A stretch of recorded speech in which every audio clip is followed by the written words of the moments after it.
how many murders on a single street?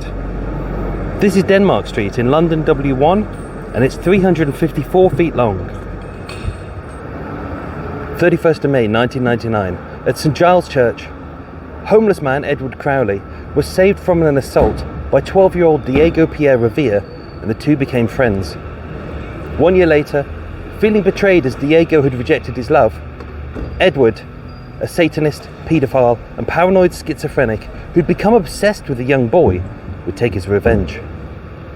On the 7th of May 2000 at Seven Dials, just 3 streets north, Edward would stab Diego 31 times in the chest, and the young boy would die in the street. From the 1970s until recently, this was the Denmark Street Job Centre. Working as acting executive officer was British serial killer Dennis Nilsen. Described as hard-working but humourless, during his time at the job centre, plus the Wardour Street branch and much later Kilburn, he would murder at least 15 young men and attempt to kill 7 others. Dubbed the kindly killer, owing to his compassionate nature, his colleagues had no idea of his murderous activities, and yet unwittingly, many of them would get to taste his cruelty. As at Christmas, Dennis often made a large batch of mulled wine for his colleagues, having used the same pot to boil the heads of his last 3 victims. Vass Demetriadas and Christos Georgiou were like brothers, but having had a falling out over 35 shillings, the two had gone their separate ways. Vass did well, but Christos did not. 6 months later, the two men planned to meet and talk peace. Worried that he might get robbed, Vass stashed his goods in a cash box at a friend's cafe at 28 Denmark Street. Its value totaled £60,000. Only their peace would never come, as being drunk and angry, a few streets away on Old Compton Street, Vass was shot dead by his old pal, and Christos was swiftly arrested. The cash box was never found, and the 35 shillings they fought over is today the equivalent of just £40. Autumn 1982. A local heroin dealer known as Fat Tony Mann was run over and killed by a hit-and-run driver outside of Regent Sounds Records at 4 Denmark Street. Having fallen under the wheels, half of his body was crushed, and with his belt caught on the exhaust, he was dragged part way down Charing Cross Road. Arriving at hospital, Tony was declared dead and the car was never found. It was classified as a hit and run, but those who knew of this bitter rivalry with another heroin dealer still proclaim that this wasn't an accident, this was a murder. Having been threatened on multiple occasions, Tony's unnamed rival was said to have left graffiti across Soho just weeks before the incident, using just the letters IWGY, which stands for I will get you.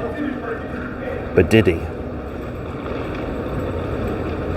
On the evening of Sunday the 18th of February 1900, at 10:30 p.m, Charles Mills was standing outside of his girlfriend's house at 23 Denmark Street. As a young couple, too poor to marry, their relationship had begun to collapse. Seeing Emma Hartley, mother of his child, approaching and carrying his son, 7-month-old Harry, as he hadn't seen his boy for days, Charles asked if he could hold him. With his eyes filled with tears, Emma agreed, but just for a few minutes. Having handed the baby over, Charles kissed his son, looked at Emma, and fled. Dashing through the icy streets, Charles ran to the embankment and threw the baby into the frozen River Thames.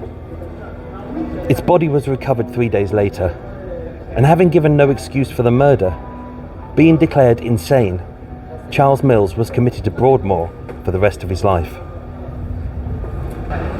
On the night of Saturday the 16th of August 1980, a farewell party was taking place in 2 illegal nightclubs across 3 floors at 18 Denmark Place, a disused building at the back of 21 Denmark Street.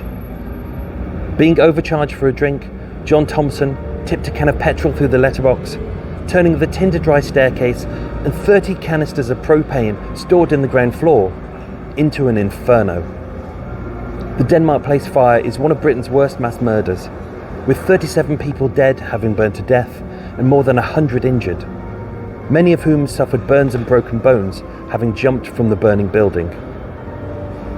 Having managed to escape, one man had made it into the ground floor, a guitar shop at here at 21 Denmark Street, but stopped by a steel door and shutters. It took the fire brigade 5 minutes to break down the door, by which time he had died of smoke inhalation. John Thompson was given a whole life tariff.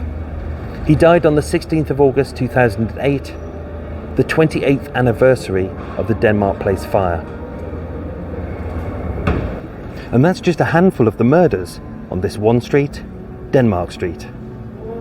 If you like true crime, subscribe to the Murder Mile UK True Crime Podcast.